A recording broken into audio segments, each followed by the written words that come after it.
If you can learn what I'm about to show you, it's like playing life on God mode. Instead of being the guy controlled by the controller, you are literally the person holding the controller. And this is something that was developed, I think, nearly 100 years ago now by a guy called Joseph Campbell. And when you understand it, you own the rule book to life. And this is one of the most amazing things I see with all the men that I work with. They have no trouble in providing, no trouble in working hard, no trouble with discipline. They're doing reasonably well in life.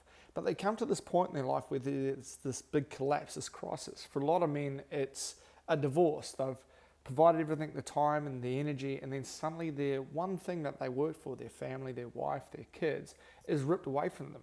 And they come to this place of complete and utter disorientation. They have no idea what's going on in their world. They've been a person controlled by the controller this entire time.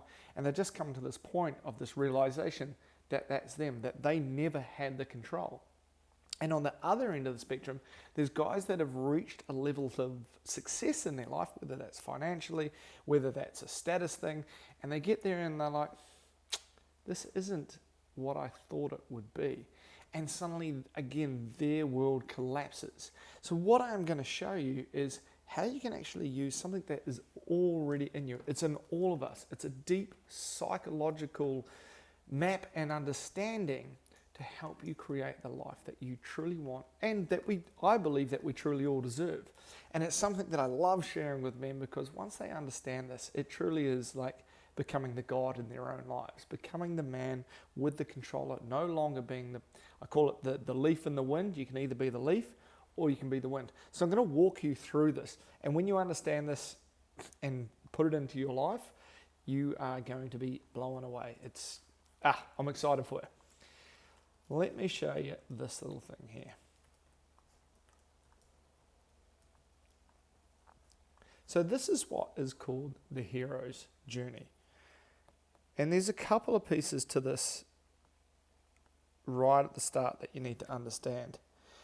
Now, in this, you'll see there are two different areas in life. There is the known world, okay? And then there is the unknown. And everything amazing for us actually happens down in the unknown world. It's an important spot to realize. And I'm going to show you how we get there first. What you need to understand though first is that you're not broken. Okay, so if you're here watching this and you're about to think, cool, I'm getting the keys to the kingdom, and you are, the first thing to understand is that the fact is that nothing in you needs to be fixed. You are just disorientated because of the structure that used to hold your life together has collapsed. Okay. Now I'm going to show you how, like I said, you can play it on God mode. And if you feel like you've done everything right and you've still lost everything, this is really for you. And as I mentioned, this was developed years and years ago by Joseph Campbell. So stage one, you're here. Okay, maybe you're like me and you have these massive legs. Okay. What we have here is first is the call to adventure. This is an inner knowing in you. This is that intuition that says, hey, do that thing, make that move, ask that girl, quit your job, go do that. It's this inner calling. And it used to be really loud when you were a child, and it told you what you loved, what was most aligned, and what was in your divine plan for you, what was in your heart. And what most people do is they refuse the call. So what happens is here, people come here and they get to this refusal. And they go back to the start and they hear this whispering in their life. They hear this little, hey, you should go do this thing. And what actually happens here is this is what I call the masculine edge. To be a masculine man is to live on your masculine edge. And it takes a lot of courage to have an amazing life. It takes a lot of courage because an amazing life, I believe, is one that is connected to your deepest values. So mine is family, connection, growth, and alignment. And to live that life, many times I have to experience courage because I have to change things that no longer serve me, or I have to take steps into areas that, to be honest, scare the shit out of me. And so, but what it does is actually living on that edge creates this amazing passion and drive in you, and you get that call to adventure. No longer do I have those moments where I refuse it, because time and time again, as courage builds, you step into this quicker and quicker. And there are going to be multiple calls to adventure in your life. And when you understand this, things really start to change, and they change quickly. And so what happens here is those who refuse the call, crisis is the thing that gets thrust upon them. Usually it's divorce, separation, and they end up, for men, it's often the guy who moves out of the home. They end up living out of the suitcase in the one-bedroom apartment, because what good man kicks their family and kids out of the home? And so this is not the end of your life. If you are in that, it's the crisis that has been thrust upon you, but it is another call to adventure. It is another opportunity. And as I mentioned, if you continue to do the refusal, this continues to happen. But what happens, why people do the refusal, this is so imperative. This is what I hear all the time. I just need to get stable. I just need to get back on my feet, or I just need to sort the legal stuff out, or I just need to make more money, or I just need to lose a little bit more weight, or I just need to have this conversation. And what they are doing is they are continually making an excuse to break through this here, to really punch through. And these are the men that aren't living on their masculine edge. They have lost that drive, they've lost that passion, they've lost that courage to break through. And if that's you, you're sitting in the known world, and the reason why it's so scary is because down here, it's all unknown. We don't know. And it takes courage to go into the unknown. And so I'm going to point out one of the most important steps comes right here. And this is meeting the mentor. Now, if you're if you're any kind of movie fan, if you're Lord of the Rings, Star Wars, or any kind of movie where there is a sense of adventure, you will see that there is always a part where they meet the mentor. Frodo meets Gandalf, the wizard, who helps him see and just pushes him over that edge, gives him the courage, mirrors back to him what's already in him, shows him what he has, shows him what he needs to make this step. And so many people miss this point. We have this idea, and I really want to share this because it's so important. It is like we have been unconsciously taught our entire lives that we must do things on our own. To be worthy as a man, we must build the empire ourselves. Everything must be built on our own backs. And it's almost like there is a deep conspiracy theory. While the great families or the great wealthy families of the world, you think the Rothschilds, the Morgans, the things like that, they never did it themselves. They build it by family every time. They keep everything in-house. Great religions, the Brethrens do an amazing job of keeping everything inside and building upon what they have built. It just seems to be that we have been taught through my generation, my parents' generations, and their generation before, you're only great if you do it yourself. And so many people, especially where I come from, my world, I call it the DIY, do it yourself. It's, oh no mate, I can do it myself. And yet we can get so much further and so much faster when we actually find a mentor that shows us the road and shows us the pave, what's in front of us and what we need to do, and gives us the skills, helps us so we're not making the same mistakes as everybody else. It is one of the things that I personally denied myself of for many years until I got to a place and I realized that not knowing is totally okay. It doesn't make you less of a man not knowing. It doesn't make you less of a man to ask for help. So if you are at that point where you feel this call for adventure and you don't know whether that's in your health, whether that's in your relationship, whether that's in your career or your wealth, find a mentor. Ask somebody who's already gone there. And what you'll find, this is the most amazing thing. Look at guys who have really made it in the gym. They've got shredded, they're jacked, they're really fit and healthy. Do you see them bagging on the guys who decided, I'm overweight, I'm not where I want to be, and got into the gym? No, they're the guys there high-fiving them saying, hey, yeah, man, do one more rep, push a little bit harder, try this, try that. They're supporting them on the way. It's only the people who have never reached that level of fitness or health that bag the others. It's the same, and I've experienced this through business and through life.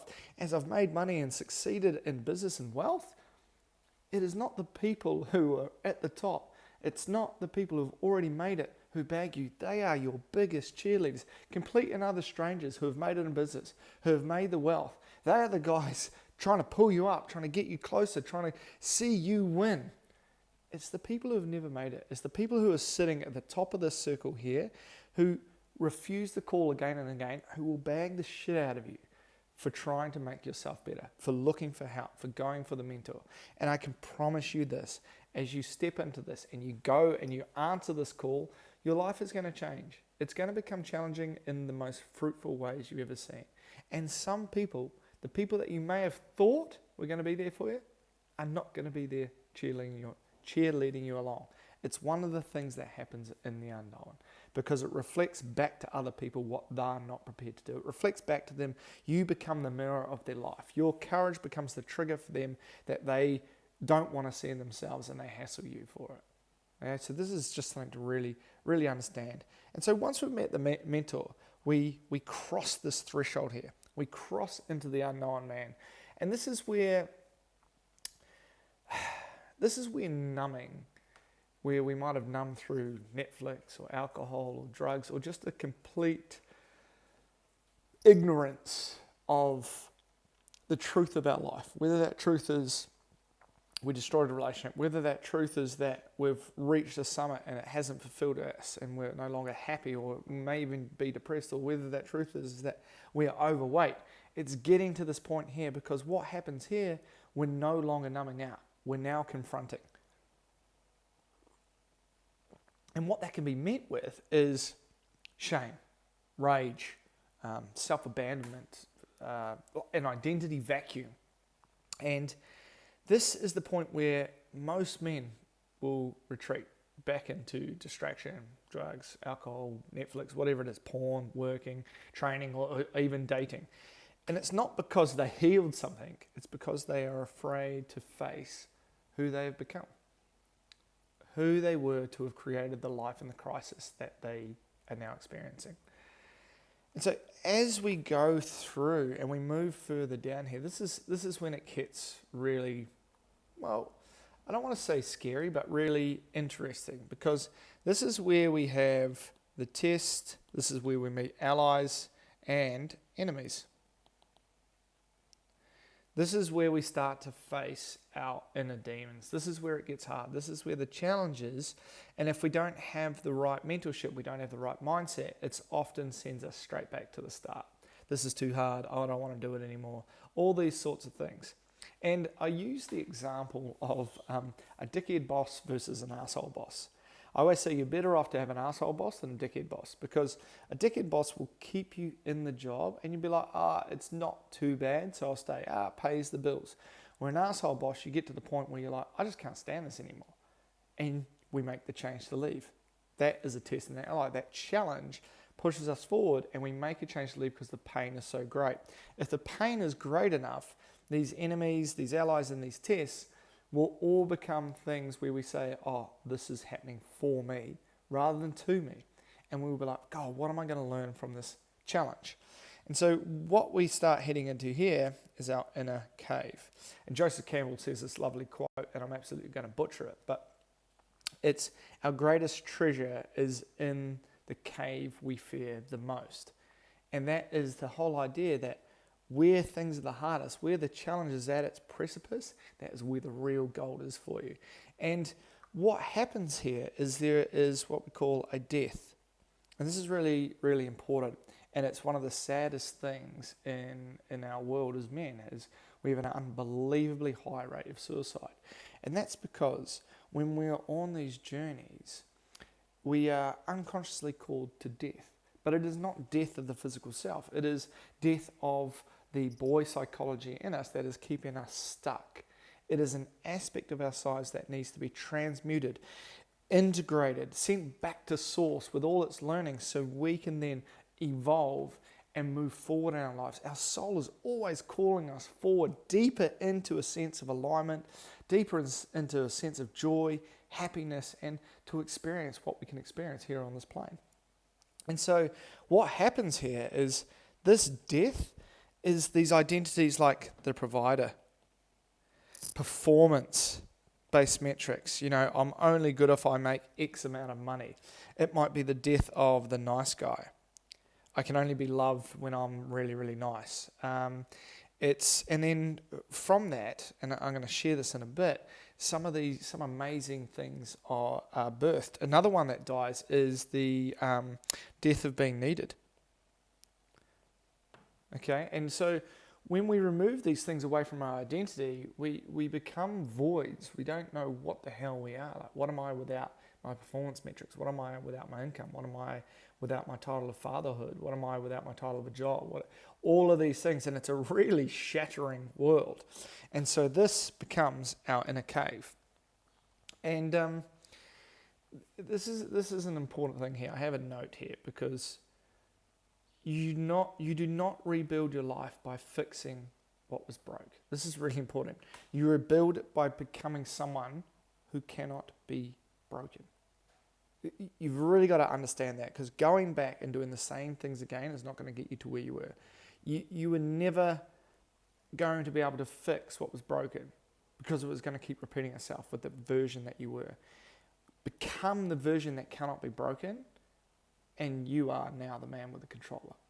And it's an unbelievable life. Doesn't mean there's not challenges. Don't get me wrong. I still have challenges, and I believe I have a life that I cannot be broken. But I absolutely love my life, and I love the challenges, and I realize they are happening through me. And so what happens here, this is where it gets interesting. And I'm afraid to say, but yes, all the stuff on this side was challenging, but this, I believe, is actually one of the harder places, because this here is called the return. So what we are doing is, if you were thinking of Indiana Jones and the Holy Grail, it's the idea of the return into the known world, returning with this new elixir. And this new elixir is the new version of you. And if I was to take you out of your circle of influence now, away from your family, away from your friends, and I put you 6 months somewhere in a completely different place, and you could be, no one knew you, you could be who you truly, really wanted to be. But at some stage you had to return home. There's actually nerves that people face on the return home because they're a new version. And what happens is they are worried, will this new person be accepted? Will they welcome me with open arms? What will my family think about this new version of me? What will my friends think? And this is when they start dating again, they start leading again, they start fathering again, they start choosing themselves again. But it's a new version of them. It comes from a completely different place, a completely different energy. There is no longer this feeling of I must provide in order to be good, I must be needed to be good. All of these things, they are now from a completely different identity. And what is happening here as we come back into this incredible new world is it's like a resurrection. Okay? It's a resurrection of the person that you were always meant to be. And you come back into the ordinary world, the known world, and you bring back all this wisdom. You bring back this new elixir for life. You're a completely different person. You feel aligned. You feel desired. You feel driven. You feel passionate. You feel on purpose. You feel your grounded masculine edge, which is the essence for us men. It is what we were born to live in. We are born to create safety, security. We are born to be spaciousness. We are born to be patience. We are born to be grounded. We are born to feel this level of safety and security. It's such a privilege that we have this in us. It's innate, and we get to gift it to others. And it is through this that you become the mature or the divine masculine, where there is no more second guessing. There's no more negotiating with your worth. There's no more living to be chosen. You choose yourself. The confidence that you thought disappeared just reignites like a fire in you, and you learn to trust yourself. It feels absolutely amazing. And so if you've ever felt like you've lost that internal authority, or your meanings collapsed, or you have this absolute identity vacuum, there's a level of quiet shame and a lot of the time suppressed rage. Have a look at where you are on this. Have a look, are you refusing this call to adventure? And if you want to know the deep underlying steps and map that sits within this. This is like the 2D world of a 5D game of chess. We have learnings, teachings, and support and challenge, one of the most important things as a masculine man, inside the School for Men, inside our community. If you would like that, just comment Matt below or click on the link. Come over to our group, we'll accept you in there. There is a mountain of resources and a mountain of challenge and support. I hope this has been helpful for you. This is an unbelievable resource for the deep knowing that we already have inside of us. And you're probably going to watch movies in a completely different way now, but you're going to look at your life and you'll be able to look back in your life and think, fuck, that was me there. I missed out there. I didn't do the call, or I tried to do it myself. You'll see it all. And I want to foretell this warning, because this resurrection, don't be the guy that puts in all the hard work. This, again, throughout this whole trip, there is a mentor with you, guiding you. The resurrection, coming back to a world where people knew the old version of you, can be so difficult, and it's so easy to slip back into old habits. You may have experienced it yourself when you're doing something really well. I see it with guys in business. They're following a path. Suddenly they're getting results, and they stop doing the things that were getting the results. I see it in health. People lose weight. They're getting fitter. They're getting stronger. And then they stop doing the things that were making their health really good. And I see it in relationships. They were using the communication. They were doing the frames. They were doing everything that makes their relationship better, and they stop doing it, and things collapse. Don't be that man. And I hope this has been insightful for you. Please share if it has, do all the things. I love getting this word out there. I love sharing this mission, and really look forward to connecting deeper inside the School for Men. See you there.